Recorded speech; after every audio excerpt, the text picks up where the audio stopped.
magmahal o magkaroon tayo ng kapayapaan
Pray muna po tayo.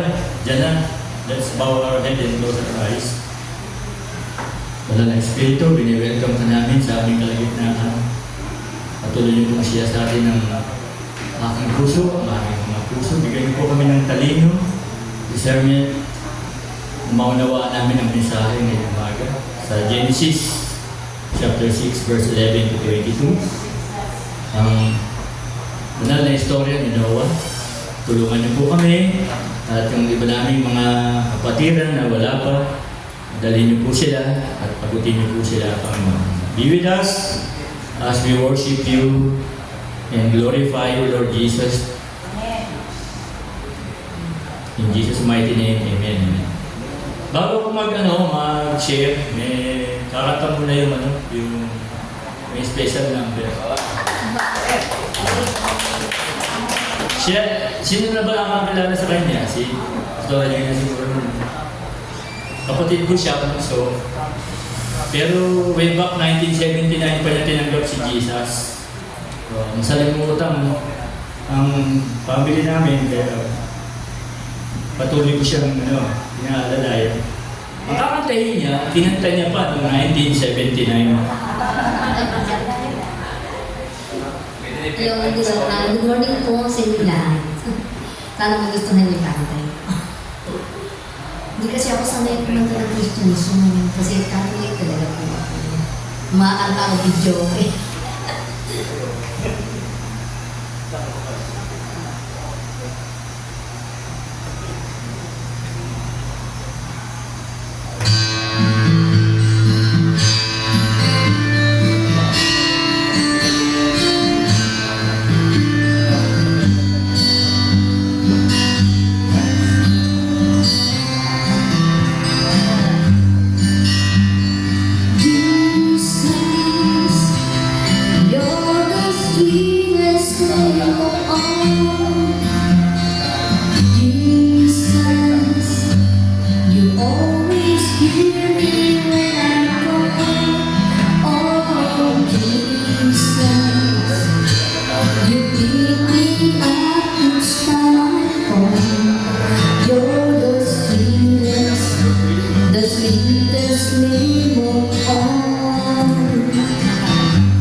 Magbabaw siya. Akala niya, Japan, Korea lang yun.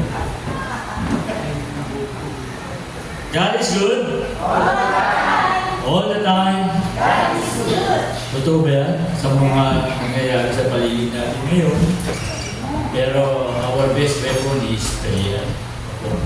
Ngayong umaga, bago ako magpatuloy, pray for me. Holy Spirit, we welcome you this morning. Na maiksi lang yung mga consume ko na time. Kasi gusto ko yung mga lalaki magkaroon ng gatherings, magkaroon kami ng parang reflection. Hindi natin nagawa ng Sunday, napakawa ng Sunday. Kaya yung message ngayon, hindi ko nakuha yung hindi ko nang pag-print, mahina yung wifi dun sa bahay namin. Kaya size ko na lang. Pwede muna dun sa Genesis 6:11 to 22. Basahin muna natin yung pinaka-main text. Good morning. Good morning po. Yan, Genesis 6. Makikita kayo mamaya ng animated na maliit lang. May sila. Ito. So, basahin natin sabay-sabay. Ano po? Hindi, chapter 6. 11 to 22. Nandiyan siya. Nandiyan yung link. Pwede natin yung title, sandali. Ano yung title niya eh? Kasi yung title. Kahit yung English, I will try to Tagalize yung title.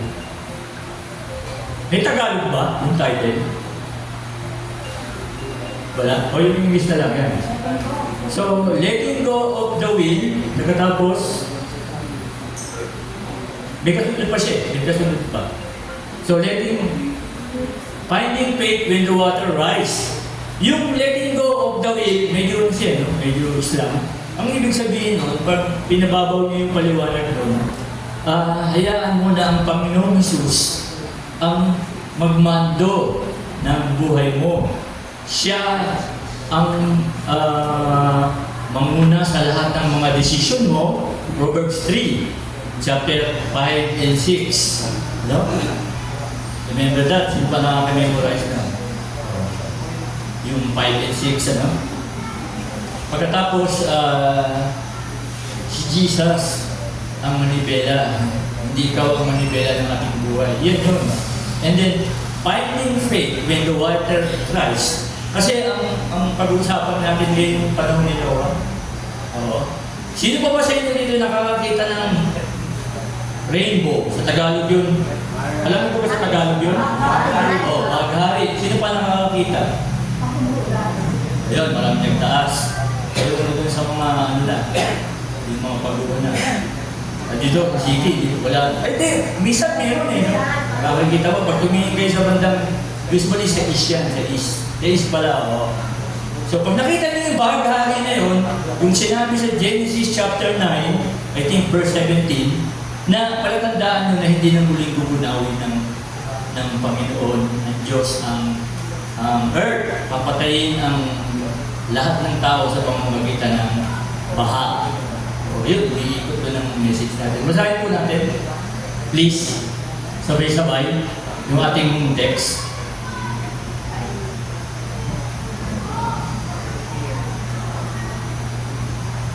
Jadi 1, 2, 3. Maliban kay Noah, masasama ang lahat ng tao sa pagingin ng Diyos at laganap ang karanasan sa lahat ng tao.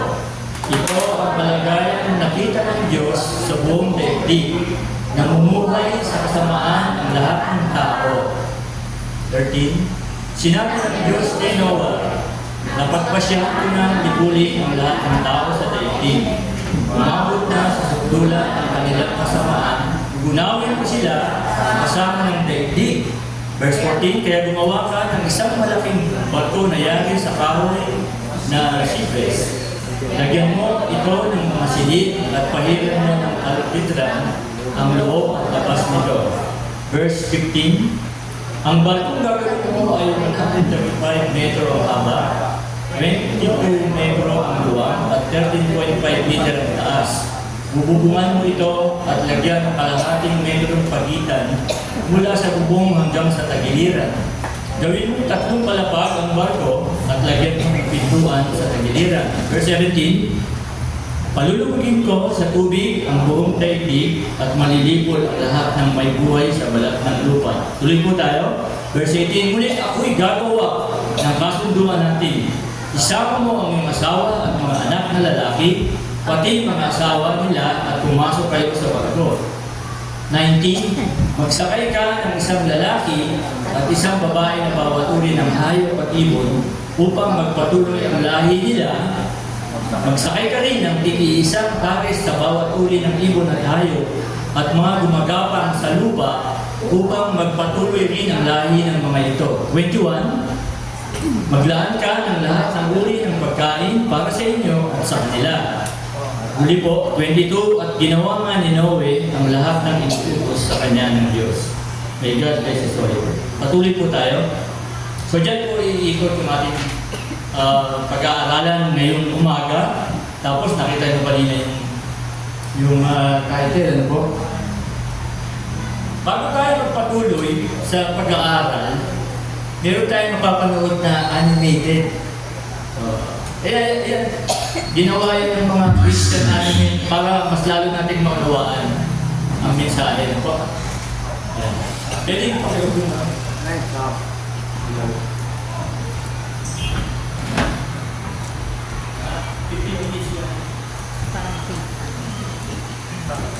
My spirit shall not strive with man forever, for he is flesh.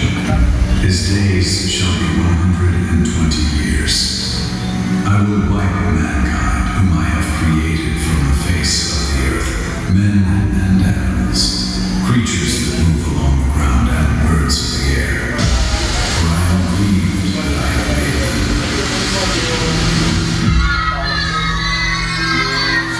Thousands of years ago, the world looked much like ours today.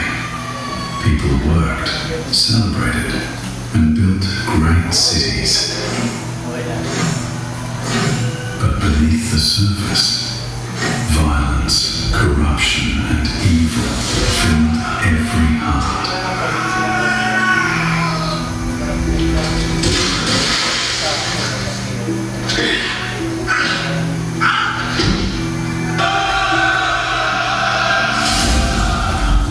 The Creator, who made the heavens and the earth, looked down and was grieved.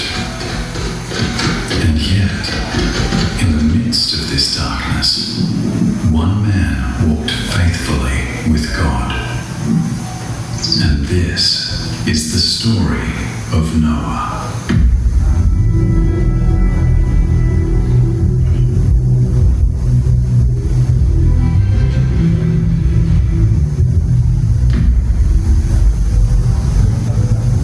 When mankind began to multiply on the face of the earth, the sons of God saw that the daughters of men were beautiful, and they took wives for themselves, any they chose. Their lust and pride filled the world with corruption.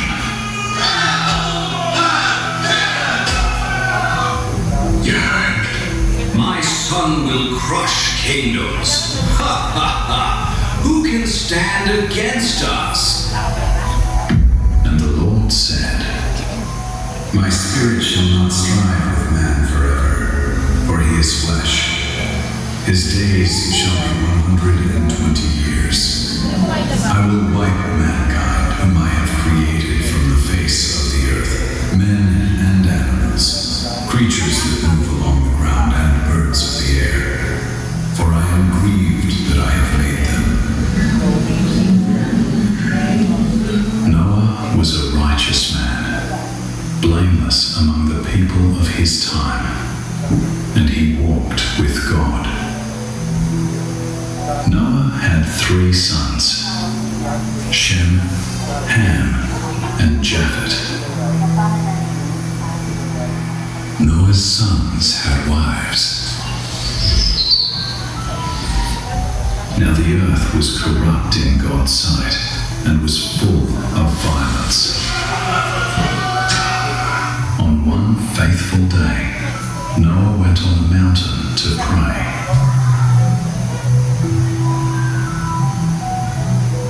Almighty Creator, the earth is full of evil, but I choose to walk with you. Strengthen me, guide me, and let me find favor in your sight. Speak, Lord, for your servant is listening. Then the word of the Lord came to Noah, saying, Noah, Noah, my faithful servant. Yes, my Lord, please, here I am. The end of all flesh has come before me, for the earth is filled with violence through them. Behold, I will destroy them from the earth, for I am grieved that I have made them. But you have found favor in my eyes. I am sorry, my Lord. Please, what should I do now? Is there a chance? No, but this is what you will do. Build an ark of gopher wood, 300 cubits long, 50 cubits wide, 30 cubits high. Make rooms, pitch it inside and out. You shall make a window for the ark, finish it to a cubit from above, and set the ark's door on its side. You shall make it with the lower, second, and third decks. I am bringing floodwaters on the earth to destroy from under heaven all flesh in which is the breath of life. Everything on the earth shall die. But I will establish my covenant with you. Take your family inside, you, your sons, your wife, and your sons' wives. And of every living thing of all flesh you shall bring 2 of every sort into the ark, to keep them alive with you. They shall be male and female. Of the birds after their kind, animals after their kind, and every creeping thing of the earth after its kind, 2 of every kind will come to you, to keep them alive. And you shall take for yourself of all food that is eaten, and you shall gather it to yourself, and it shall be food for you and for them. As you command, Lord, I will obey.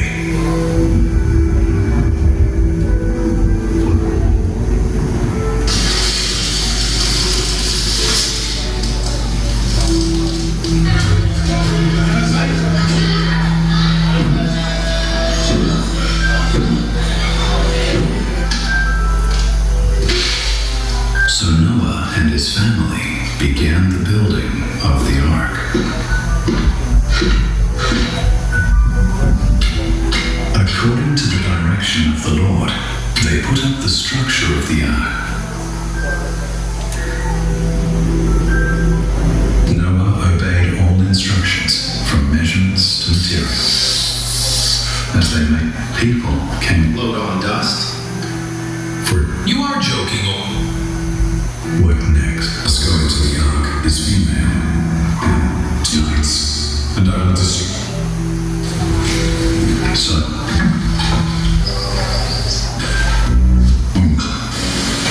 And it grows in strength.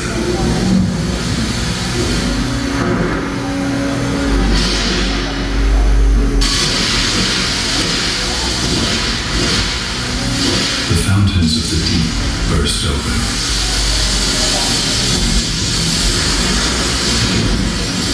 Waters of heaven came down.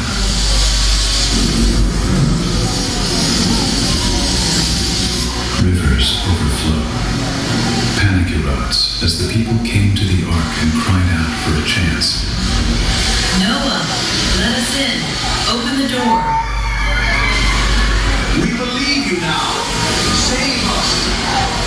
Oh Lord, have mercy. But it was too late.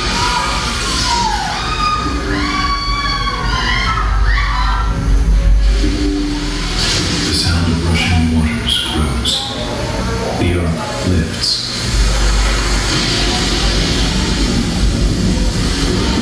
Cities vanish beneath the waves.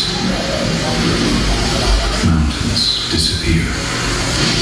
Silence falls as the earth is covered in water.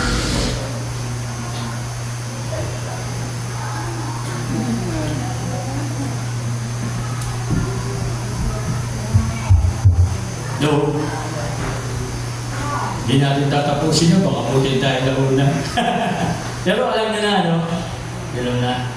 Yung mga aktibo umaatin palagi ng Sunday School noon, palagi yung kwento, di ba? Yung sino ay gumawa ng arka? Hindi ko makalimutan yan. Now, punta na po tayo doon sa main text natin. So, meron diyang nabanggit bago tayo concise lang to, wait lang, bago tayo magkaroon ng galing ng reflection. Meron diyang nabanggit na word na palasak na yun. Kahit bata, nakausap ko doon sa Marikina, nabanggit niya, grade 1. Imagine that, grade 1. Di man matalino. Oh. Pero grade 1, marunong na magbasa sa mulat yun, di ba? Figure nga eh. Ano yung words na yun? May idea kayo? Hello? Na nasa bibig nyo na at naandyan sa cellphone. Nabanggit dyan kanina. English yun eh. Sa Tagalog, hindi nyo makikita yun eh. Kasi ang Tagalog nun, sobrang masasama na yung mga tao. Hello? May late ng word na yun? Nasa bibig nyo na. Ha? Hindi po. Actually, alam nyo na yan. Pakiusap lang. Focus tayo sa message ngayong umaga. The word corruption. C-O-R-R-U-P-T-I-O-N sa English.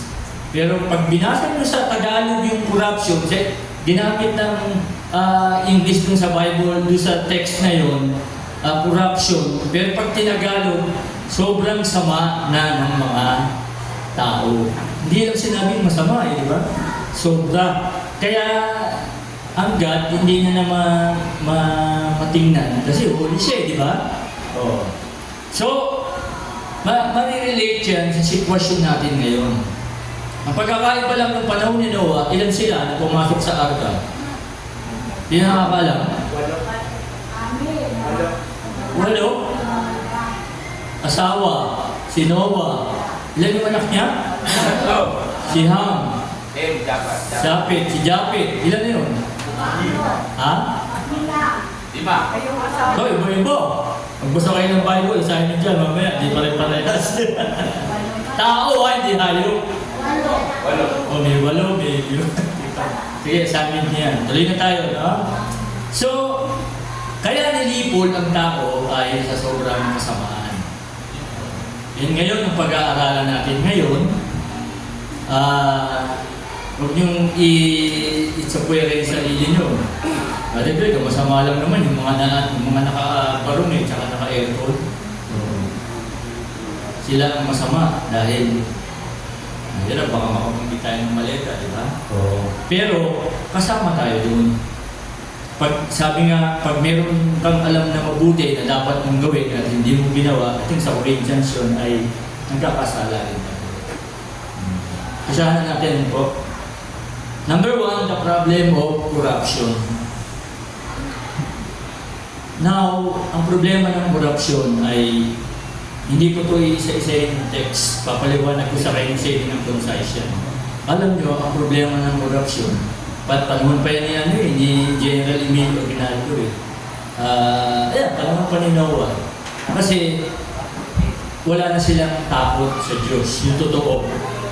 Ngayon, malapit na naman ang election. Bababasa mo yung mga flyer nila, may takot sa Diyos. Tapos ito yun, master's degree, doctor degree. Pagkatapos namigay ng grocery, nipatay yun, and so forth, di ba? So, ang problem ng corruption ay nasa loob, hindi nasa labas. Ang puso, ang heart, pag born again ang kausap mo, walang relasyon kay Jesus Christ. Well, in fact, makikita mo sa cellphone ngayon, ginagamit nila yung Word of God. Kinukot nila yung Word of God at ginagamit nila yung banal na Espiritu. The very person na nakaupo doon sa naka-aircon. So, Judging the movie, yung panahon ni Noah, sa Matthew 24, verse 36, sinabi ng Panginoon na bago siya bumalik, the same as yung panahon ni Noah, ang mga tao ay nagiinuman, nagkakainan, nagsasaya, naisara na yung pinto. So, imagine 120 years na nangaral si Noah na ang pinapangaral niya ay yung sinasabi ni Jesus at ni John the Baptist at ng mga disipulo at yung sinasabi din natin, magsisi kayo. Pero ang mga tao, tinawanan siya kasi tinayo na yung arko dun sa gitna ng bukid. Ang init-init kaya hindi siya pinaniwalaan. Pero dumating. Number 2, yung karakter ni Noah sa Genesis 6:9. Siya ang totoong may takot sa Diyos. Kasi pinapamuhay niya yung tama. Ngayon naman, marami kang nakikita na sinasabi nila na tama sila, pero ang iba may tama sa kanila, may tama yung utak, hindi yung karakter. Sabi nga nung isang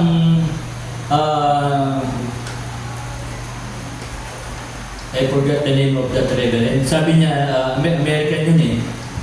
Nakikilala ang tao hindi sa kung meron siya. Property, helicopter, and so, kayamanan. Pero kung hindi sa karakter. Sa karakter. So pag boboto kayo, I think matutuloy yung sa November.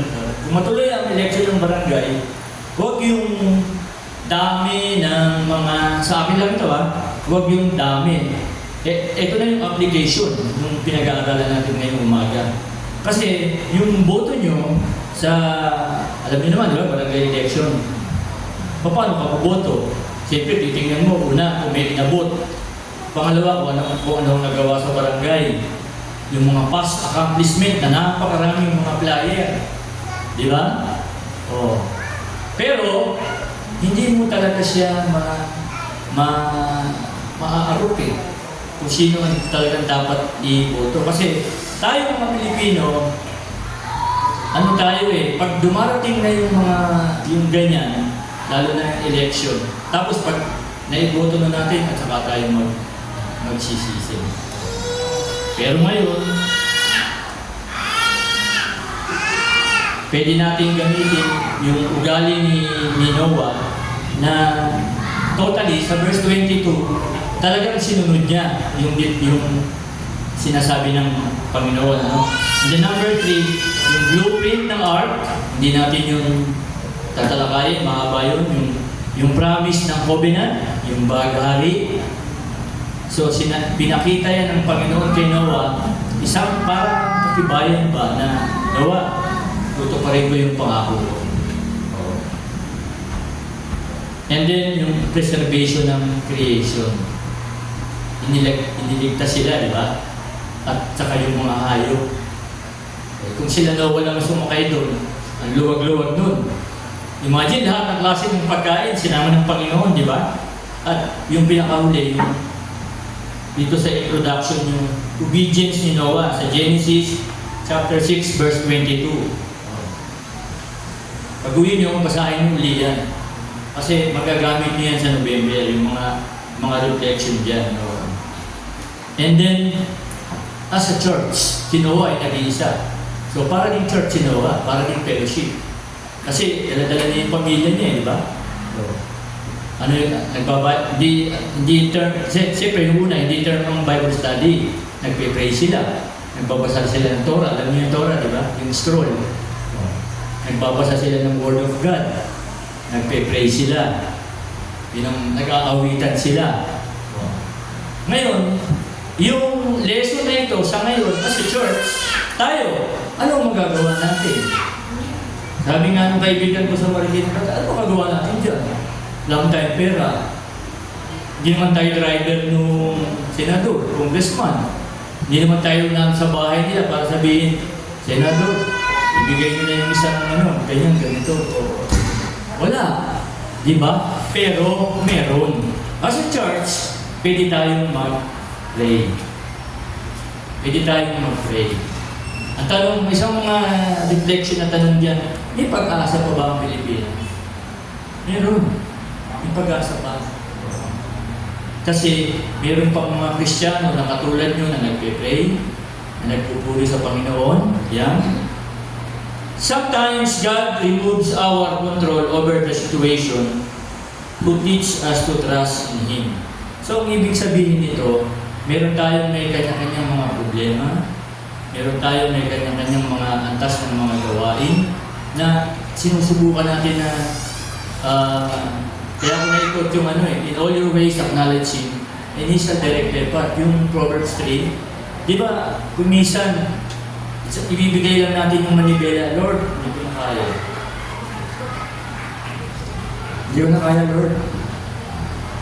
Pero si Noah, simulat sa pool, yung manibela, binigay na agad kay God, di ba? Imagine doon, sabihin sa'yo ng God na magtatayo ka ng arko. Eh, pwede naman na sabihin, Lord, ilan naman ang anak ko? 3 lang. Eh, babae pa yung kasama. So, nakita niyo na, di ba? Itinayo niya, detalyado. Eh, sila lang, nagtayo ng arko. Ang laki nun, di ba? So, pag obedience is better than sacrifice. Diyan sumablay si King Saul. So, number 2, God protects even when life feels slow and uncertain.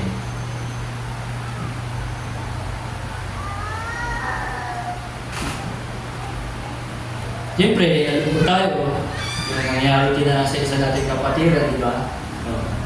Pero, yung kanyang pasasalamat sa Panginoon, walang na lives, di ba? Na Kristyano. Ang Friday ng gabi, nasa Santa Elena, Marikina ako. Puro yung aking first cousin sa Marikina. At the age of 63, ginuha na siya ni Lord. Umuwi yung akin niya, Baptist, from Ottawa, Canada. Umuwi siya at umiyak siya, sabi niya, salamat, Kuya Greg, sa mga prayer. Sabi ko, doon lang naman tayo huhugot ng lakas sa prayer. So, pag mabigat ang pinagdadaan, isa pa na lesson dito ay saka yung prayer meeting Wednesday. Tapos, sabi niya sa pastora, Pastor Paul, seek kayo ng encouragement sa mga kapatiran. Ako si Bishop. Tapos yung isang mentor ko na Pentecostal, Katsa ko, may mga malalalim na problema. And then, number 3, pangawakan natin yung salita niya. Lalo, kung minsan, natatalo tayo ng mga natatalo tayo ng mga number 3, God brings you to the right destination. Although ang text niya rito ay Genesis 8:1. Natatalo tayo nung nakikita natin sa social media. Kaya marami sa atin yung mga na-scam. Marami sa atin yung anong sabi sa Romans 12? Renewing of your mind, di ba? Remember that verse? Mahalaga yung babad sa salita ng Panginoon. Hindi babad social media. Pero nandiyan na rin andiyan na rin sa Word of God. Ay, yung mga Word of God, nandiyan na rin sa cellphone, So, mahawakan natin gano'ng kabigat. Kasi maraming mga pagsuro, katulad doon, yung pinsan ko na hindi naman sabi ko, ikaw, citizen ka na ito, mga ganyan, ganito, marami kami nakapasyaran sa cellphone bago siya umuwi. Pero sabi niya, mabigat. Last year, kinuha yung nanay niya, kinuha niya yung kapatid na lalaki niya. Last year lang yun. And then this year, kinuha ulit ni Lord. So, in a span of less than a year, 3 ang namatay sa pamilya nila. Pero still, kumakapit siya sa Panginoon. Kaya nagpapasalamat siya kasi yung mga text. Kaya kung may alam kayo ng mga friends nyo, mga anak nyo, wala sa luwag. Layo mo, alam mo, nasa yung luwag. Loso. Hindi mo kaibigan mo. Sa FB, lapit lang nun, di ba? O, yung kaibigan nyo nasa Bago Sila, ay mahal na rin ang pamasahe doon, di ba? Pag nag-jeep ka, lapit lang nun sa FB. Scroll ka ng scroll. Para, katulad kanina, may nag-text sa akin, nasa Antipolo niya, sabi niya, Greg, matay na pala si Andy. Sabi niya, oo. Kadalaw ko, ikaw, galing ka na ba? On Friday night, galing ko. Tapos sinanong niya yung address. Sinisharean ko siya through FB. Saradong katulad ko din. Kaya yung cellphone niya, tad ng ano yung John 3:16, mga verses. Share lang kayo ng share and then pray. Panghuli, sabi dito, call to action. Call to action, application. So, lastly, sa sitwasyon ng ating bansa ngayon, ano po? Yun yung word na tinanong ko sa inyo kanina. Siguro, million times na. Kasi kahit bata, alam yung word ng corruption ngayon eh. Alam nila na ang kanilang mga government leaders, not mentioning names of position, ay talagang talamak na. So ang tanong, ulitin ko, may pag-asa ba ba? Meron pa sa church, may magagawa ba tayo? Yan ang hamon sa atin. Bago mag-close ng prayer, magkaroon tayo ng reflection group.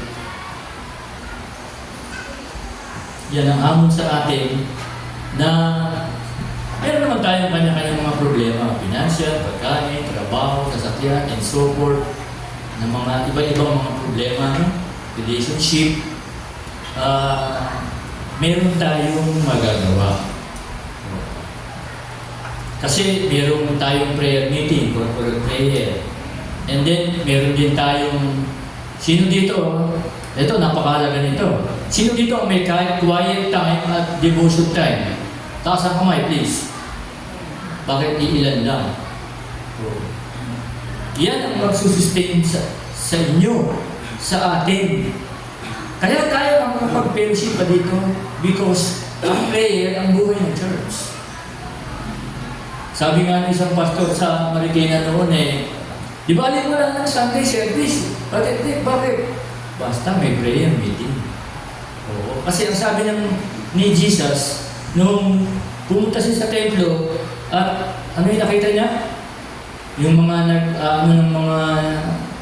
mga pera, mga merchandise. Diba sabi niya, my house shall be called a house of prayer.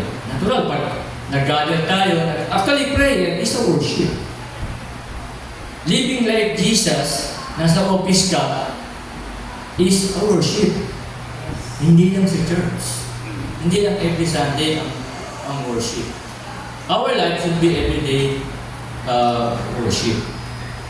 Pwede pakilagay mo sa closing prayer. Basahin ko yung ginawa ni kapatid na bishop, yung closing prayer. At dito ako mag-close. So I hope ngayong umaga, nakarelate kayo yung panahon ni Noah at yung panahon ngayon. The same. Kay Noah pa pala, binabanggit na yung word ng corruption. Nagkakaroon lang ng ibang mga translation at ibang sitwasyon. Kaya ang bigat pa nga sa Tagalog pagbasahin niya yan, kaya sa pag-uwi niyo, basahin niyo ulit. Sukdulan ang kasamaan. Hindi ba sukdulan yun? Madami nilang dala, di ba? Pagkatapos sa social media, pati si baby, ini-interview na. At saka yung basurero, ini-interview na rin. Hindi pa ba sila dapat magising yan? Patawarin ko ng Lord, Holy Spirit, pero ang prayer ko. Kasi, Remember, bago tayo mag-pray, tayo po tayong lahat. Remember, ang Panginoon, hindi na siya babalik as a Savior. Hanggat nandito ang banal na Espiritu, umiiral ang grace. Ephesians chapter 6 ba? For by grace you're saved. Hanggat nandito ang banal na Espiritu, iiral ang grace. Pero, pagdating na yung one ruler, bago siya dumating, ano na siya, maglalapse na ang power ng Holy Spirit. Kaya, grab the opportunity. Nagkakaroon kayo ng konsyensya ngayon, ng tayo, ng paggalaw ng banal na Espiritu, kumikilos siya, nandito siya, nalaman natin ang katotohanan. Hindi nyo pwedeng sabihin na, bakit? Anong pera? Hindi ko naman kilala si Kap. Hindi ko naman, wala naman akong connection dyan. Tama, hindi ko nga sila kilala. Pero meron tayong connection sa King of Kings, Lords of Lords. Meron tayong connection sa makapangyarihan sa lahat. Anong sabi sa 1 John 4:4? Greater is He that is in you, that is in the world. Paki-flash na yung prayer. So, merong Espiritu sa atin, nandyan ang banal na Espiritu, all-powerful, all attributes, all-knowing, nandyan lahat. May access tayo. Sabi nga ni Paul, nandyan lang siya. Yan lang electric fan. Kung di mo ibubuhasaksak yan, hindi yan gagana. Nandyan lang ang banal na Espiritu. Yung pinaka-closing yan sa dulo, closing prayer. Kung hindi ma-access, baka yung signal, pwede mo lang mag-pray. Wala, hindi makuha. Hindi makuha ng signal, mahaba yun. Yung ginawa ng bishop. Yung isang bishop yun, yung general bishop. So yun ang challenge sa atin, bago tayo magkaroon ng good reflection. Yun ang hamon sa atin. I-simplify ko. We can pray. At pwede yan sa bahay. Doon nyo na lang doon nyo yung banggitin. Doon nyo i-mention yung mga tao na gustong dalhin nyo sa Panginoon. Napakarami. At nandyan na lahat. Kumpleto na sila ng mga ebidensya. Pero pilit pa rin nilang binabalot ko. Pilit pa rin nilang binabalot ko. Ang prayer na gagawin ng bawat isa sa inyo, lalo na kung ang puso nyo, di ba may kantang, God answers prayer in the morning, God answers prayer at noon, God answers prayer in the evening. So keep your heart in tune. Problema sa bahay, sa mga relasyon, at problema sa ating bansa. Meron tayong part. Bawat isa sa inyo, merong part sa pag-asa ng ating bayan. Sinasabi nila, pagbabago. Pagbabago na yun, yung unang panahon pa, kailan ba magbabago ang Pilipinas?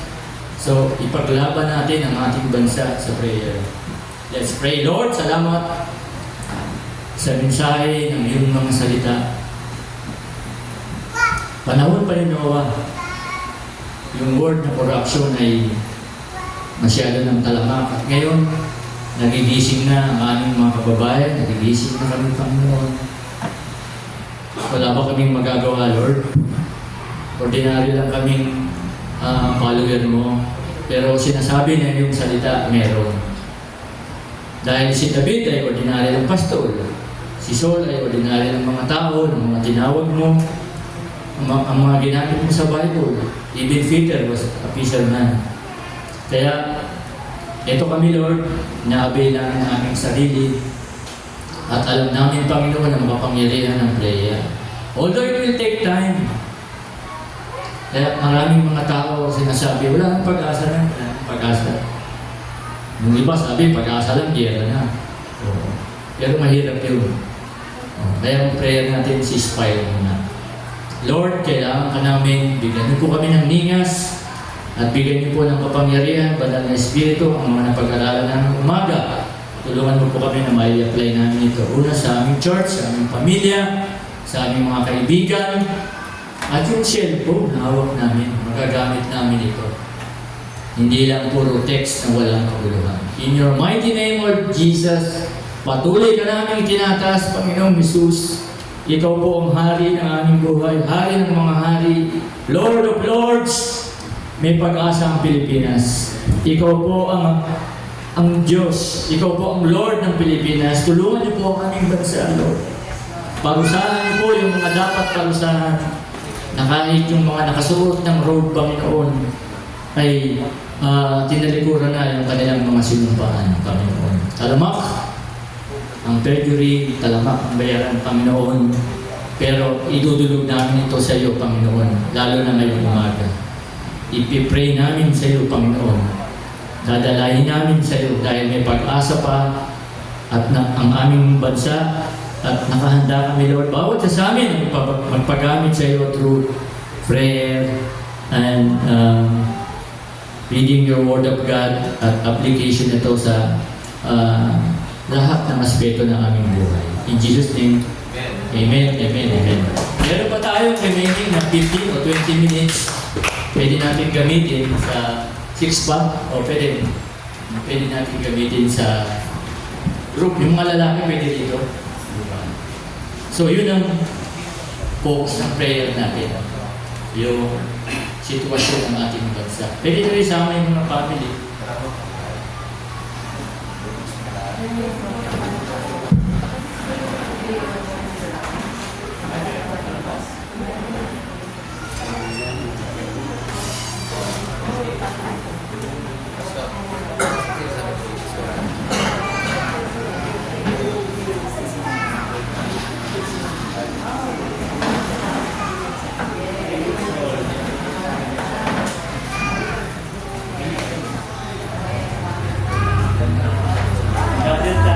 Pwede na ako ito. Ay, pwede na.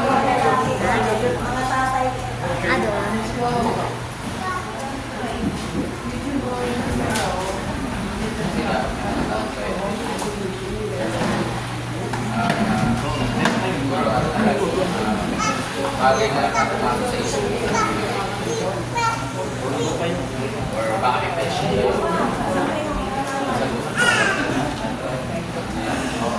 Ayun, pwede.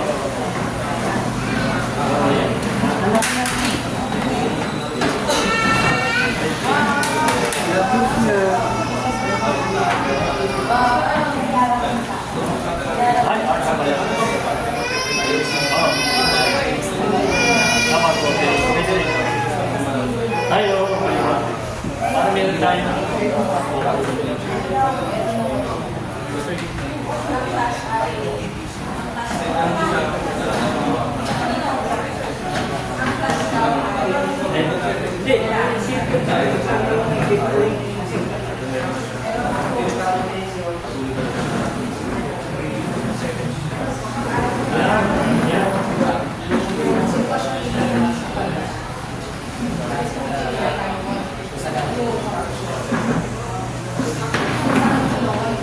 So meron tayo 6 minutes.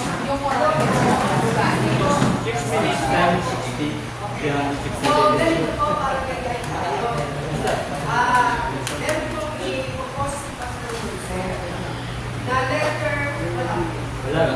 From letter A to G. A, B, C, D, E, F, G. Sa bawat letters po, may focus item doon na prayer item.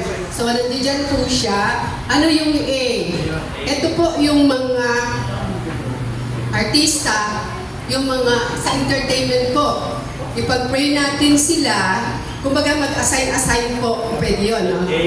So, A, yung mga artista sa media or sa entertainment na itong mga artista to at mga entertainer na to sa TV, sa ano, ay salvation po. Kasi marami na rin mga Christian din, di ba? Sa ating mga artista. So, dumami pa sila yung salvation. Tumanggap sila sa Panginoon. Ano yung B? Yung mga business po, lumago at nagamit sa gawain.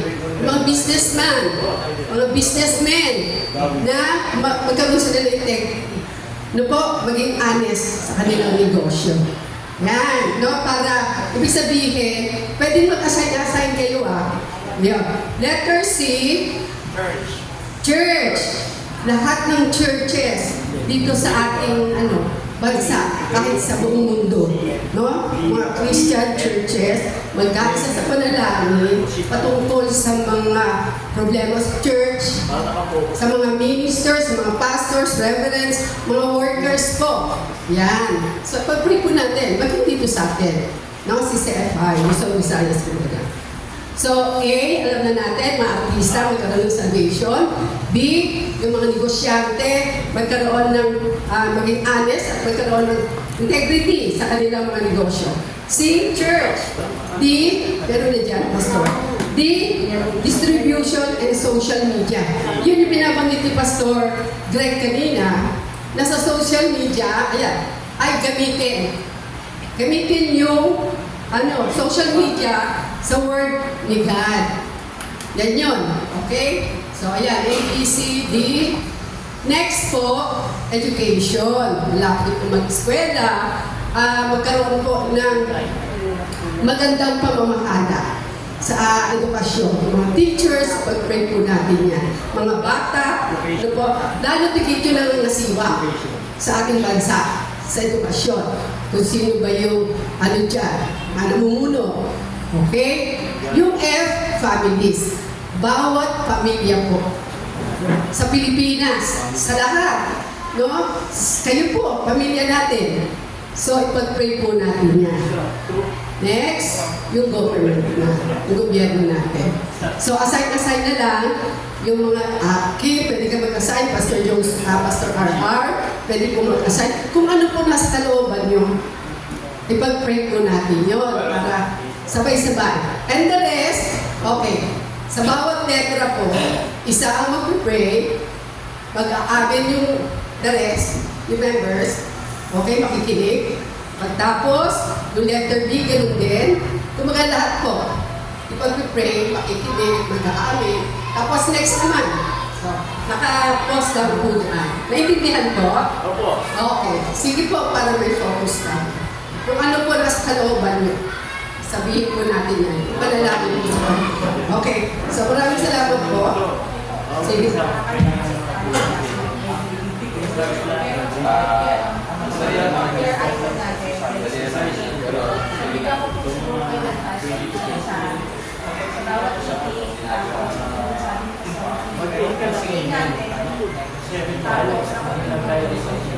Batiin kayo ng engine para marinig. Wala. After 15 seconds, tapos kayo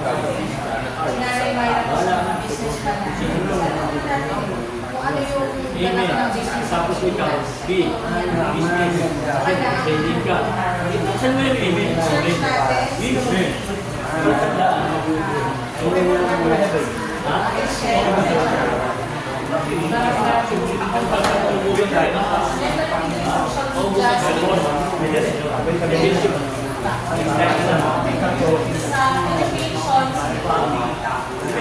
Alam niyo na yung video. Alam niyo na yung mga writing niyo. Ate dahil matapos sa akin si Sandra. Ayan. 50. Para tayo talagang bibigyan natin ng mas Start.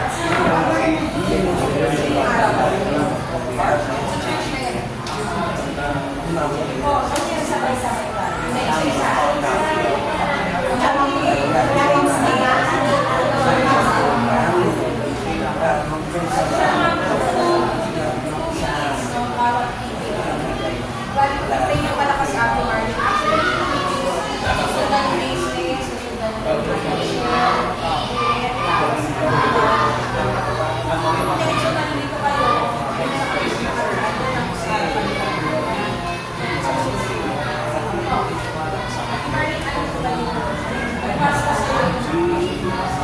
Parang siya yung mga artist nila na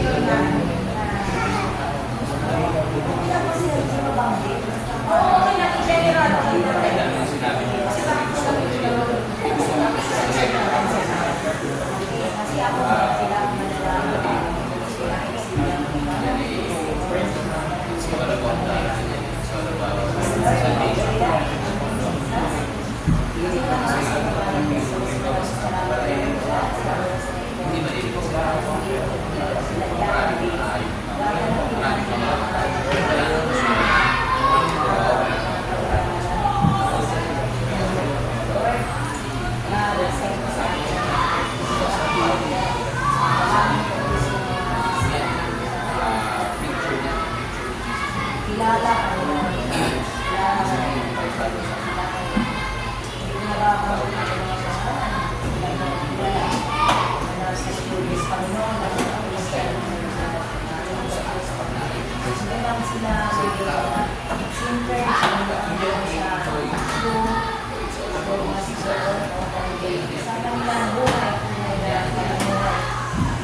Panginoon ay sila ay halimbawa sila ang mga Kristiyano Panginoon na umagalak sila bilang sa Kristiyano na nagpuri, nagpapasalamat, nakikita nila sa buhay sa Diyos, sa buhay nila sila ay bilang mga entertainment, kundi ginaganap nila Panginoon ang tunay na pananampalataya at pagkilala sa iyo bilang isang tao na may takot at tumawa sa iyo. Kailangan ko sa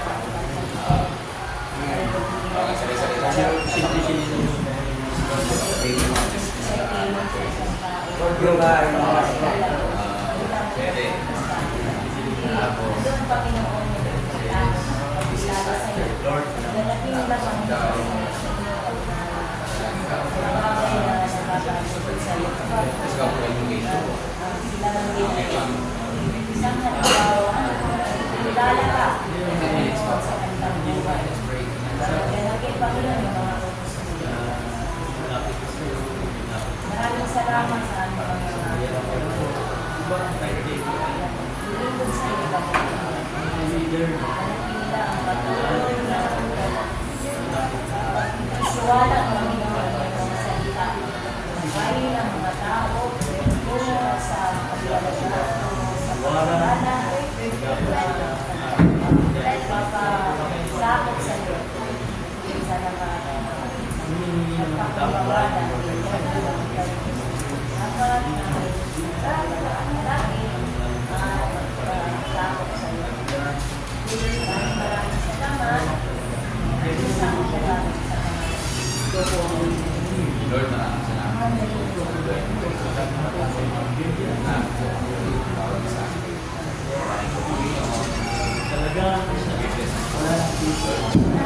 Kailangan ko, Lord God, kami tingin sa kung ano kami kaya namin. Lord God, na namin kung ano yung nagawa ko sa akin.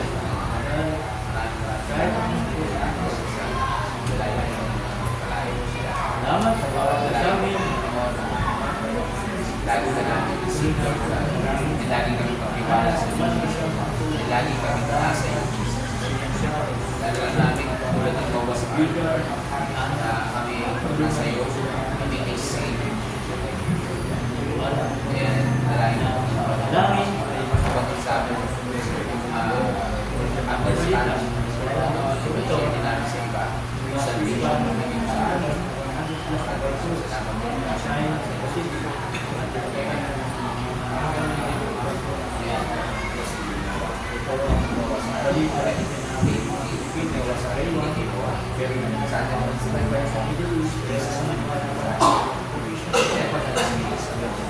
Sinabi ng Bible, Lord. Noah's Ark equals zero. Sa upo bibili ka rin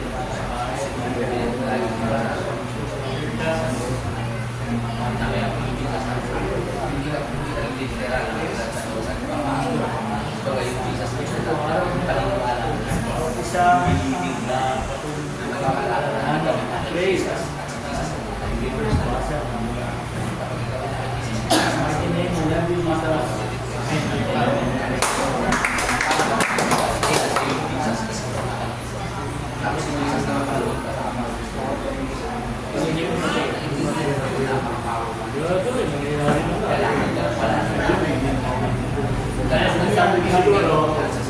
Kasi nangyayari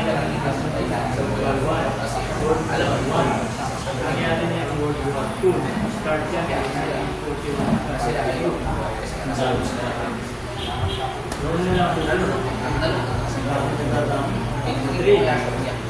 Ang nangyayari yung 3, kasi may mga mahal sa parang yung idea rin na hindi kagaya na wala na tayo. may mga mahal sa buhay Kasi hirap. pinaniwala.